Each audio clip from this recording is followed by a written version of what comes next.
I thought I had left for good. I thought locking the past away would silence the memories. But a phone call in the middle of the night pulled me back to that place.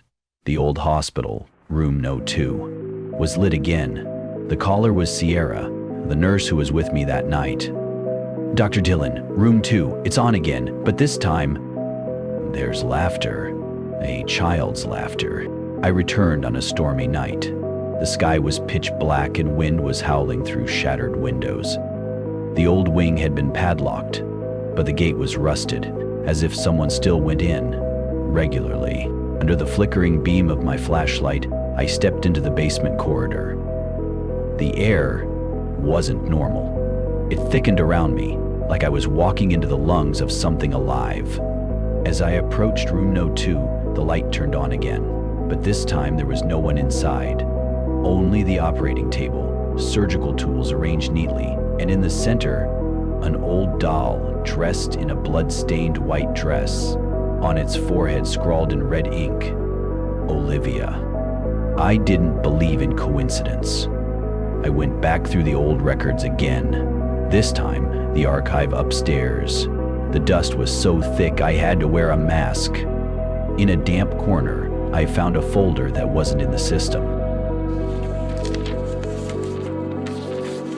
Patient name, Olivia. Diagnosis, cranial trauma, jaw fracture, facial disfigurement due to accident. Identity, unconfirmed. Face, too deformed. Final note, possible mistaken identity. Family confirmation pending.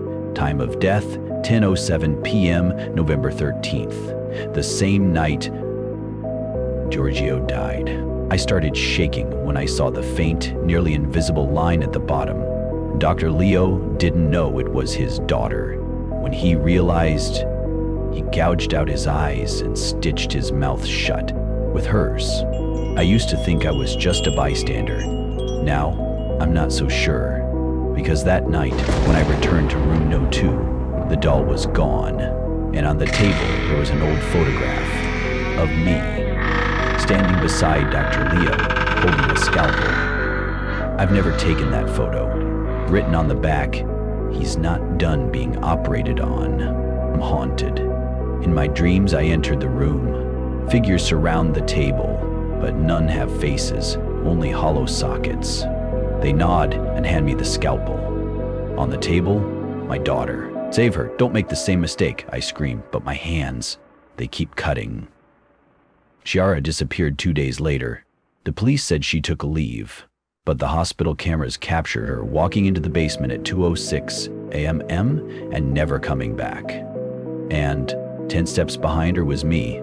I was at home, I swear. But now I'm not so sure anymore. I live like a fugitive now. Each night I hear the clink of scalpels, even in my own house. And in the bathroom mirror, I no longer see my face clearly. It blurs, fades, like someone is dissecting my memories. If I don't end this, I think I'll be next.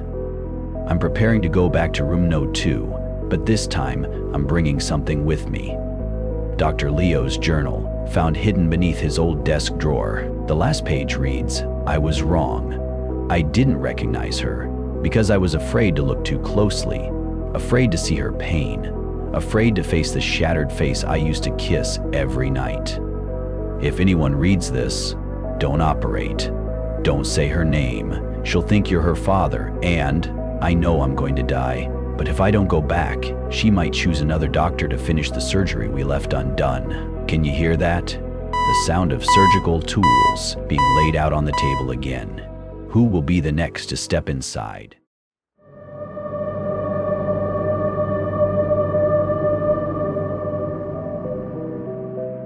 Honestly, if I had come across a story like this online, I probably would have scrolled past it, dismissing it as a cheap scare. But there are things, once you've seen them with your own eyes, once they haunt your sleep for years to come, you realize some things exist beyond the boundaries of reason. My mother was admitted to St. Bellamy, an old hospital on the outskirts of Arkford, a small town in the state of Maine. The hospital used to be a monastery back in the 19th century and was later repurposed into a long-term care facility. People whispered stories about it, as they always do with places that carry over a century of history. My mother had severe heart failure. She was placed in room 217 at the end of the west hallway on the 4th floor. That floor was eerily quiet, only a handful of elderly patients, and you'd rarely see any nurses after office hours.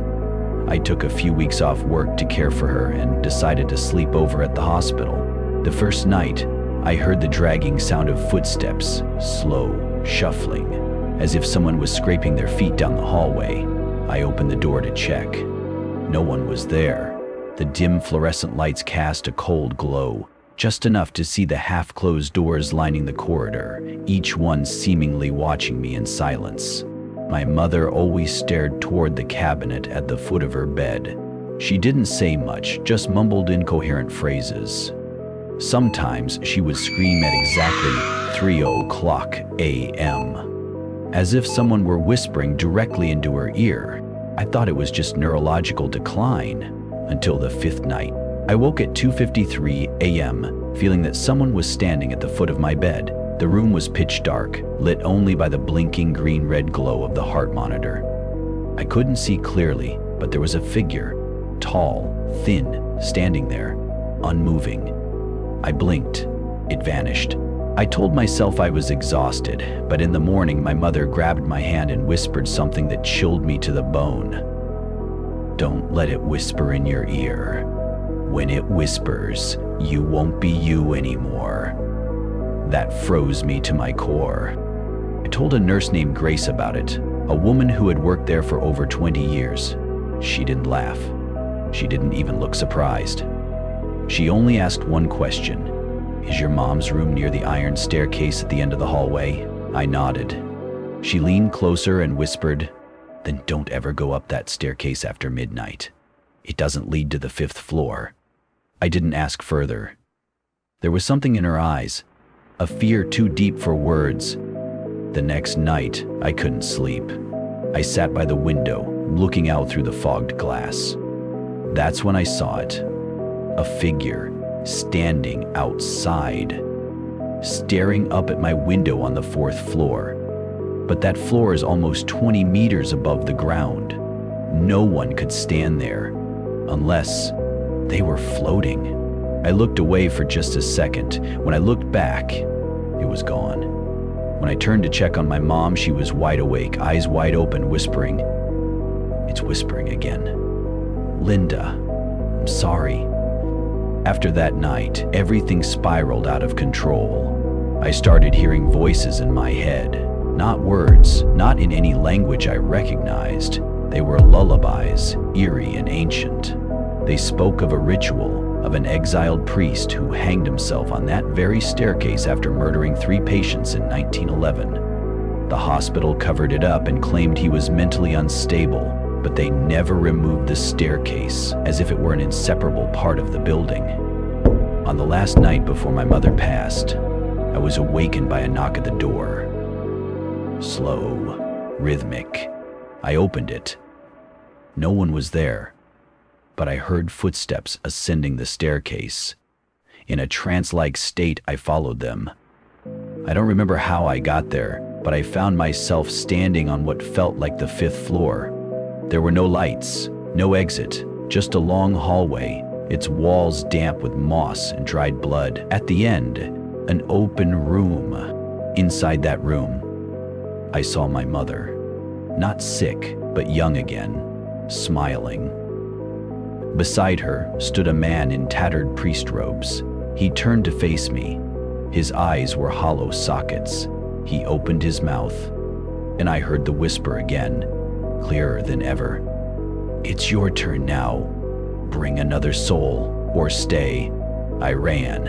I don't remember how I got down. When I came to, I was lying in the 4th floor hallway, head bleeding. My mother had died. Her heart stopped at exactly 3:00 a.m. I left the hospital the next morning, never looked back, never returned.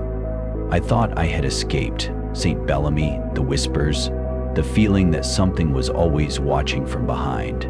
But that thing, it doesn't let go so easily. After my mother's death, I tried to live a normal life. I moved to another city, cut all ties with Arkford, changed my phone number. But every night at exactly 2:53, I wake up. First with the sense that someone is watching, then the whispers return, this time clearer. They don't speak any known language, but I understand them.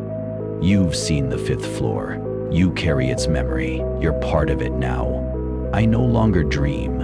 I sleepwalk. Every time I wake up, I find myself standing in front of the mirror or sitting on the floor with wide eyes and hands covered in strange symbols scrawled on the walls. The same language I hear. I took pictures, sent them to an old friend who studied ancient languages. He disappeared 3 days later. I knew I had to go back to Arkford. I had to end this. I had to know what the 5th floor was and who that priest was. St. Bellamy still stood there, colder, emptier. The hospital felt like just a shell. Something deeper had awakened inside. I pretended to be a patient seeking anxiety treatment. After some assessments, they gave me a room, 215, close to 217, where my mother once stayed. The 4th floor hallway was just as silent as before. The only sound was the occasional flicker of dying fluorescent lights, like shallow breathing. I began searching the archives. In the basement records room, after hours of digging, I found a faded file not listed in any digital system. Case, Father Mattheos, 1911. His name was never mentioned anywhere in official documents. In everything else, he was simply an unnamed, deranged priest, but the original file had it all. Matthaios, a Greek priest who settled in Arkford in the late 19th century, founder of the St. Bellamy Monastery, the precursor to the hospital. He was once praised as the healer, known for reviving dying patients through midnight rituals. But then, patients started vanishing. 3 disappeared within a week. When a nurse caught Matthaios painting arcane symbols in blood on the chapel walls, he was arrested.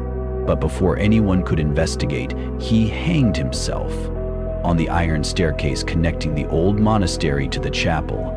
They covered it up, called it madness. But one doctor, Dr. Ephraim Lott, had kept a private journal. He wrote, "Matthaios's body never fell. Though the rope hung loose, his corpse remained suspended as if held between 2 realms. His eyes were open, and he was still whispering. The staircase doesn't lead to the 5th floor, it leads to the lower realm." No one dared name it directly, but old records referred to it as Crypta Bellamy, the penance crypt. A hidden level beneath the monastery, built illegally, is used for soul cleansing rituals. The 5th floor I saw that night doesn't exist on any blueprint, but after reading Dr. Lott's journal, I knew it exists in the minds of those who've been whispered to. A space that opens only when your soul begins to crack. That night, I waited until 2:53. I stood before the iron staircase. The hallway lights flickered. The whispering began, like wind slipping through the ancient stone, and I stepped upward. This time, I wasn't sleepwalking. I knew exactly where I was going. Each step on the iron staircase was ice cold beneath my feet. When I reached the 13th step, the air changed. Thick, damp, and metallic, like rusted iron. There was no 5th floor. But the 4th floor was gone too. I was somewhere in between. A void where memory and reality unravel. The hallway emerged from the darkness. No lights. Only blood, moss, and the soft, constant sound of someone groaning just beyond reach. I walked through it, step by step, until I reached the final door at the end. The old room. Inside, he was waiting. Matthaios. No eyes, no mouth, only deep hollow sockets, black and endless. But I could hear him speak, in my mother's voice, in my friend's voice, in my voice. "You have entered a place not meant for the living. You carry half of me now." Then he raised his hand, and I saw my hand respond. My skin split open, blood oozed. and ancient symbols surfaced from beneath my flesh, as if they'd been carved from the inside all along. I couldn't scream. He stepped closer, placed a finger on my forehead, and in that moment, I saw them. Every memory of those who had died in this place, every soul, all of them had been whispered to by him. I woke up in a hospital bed. 2 days later, no one knew I had gone missing, but on my left arm, a new tattoo, a circular emblem made of intersecting lines, exactly like the symbol from Matthias records. I don't remember getting it. I left Darkford again, but this time, I knew I'd never escape. Every night, I dream of the iron staircase, and in the dream, I'm the one whispering into someone else's ear. The whisper is mine now, and someday you'll hear it too, at 2:53 a.m., right after the first knock at the door.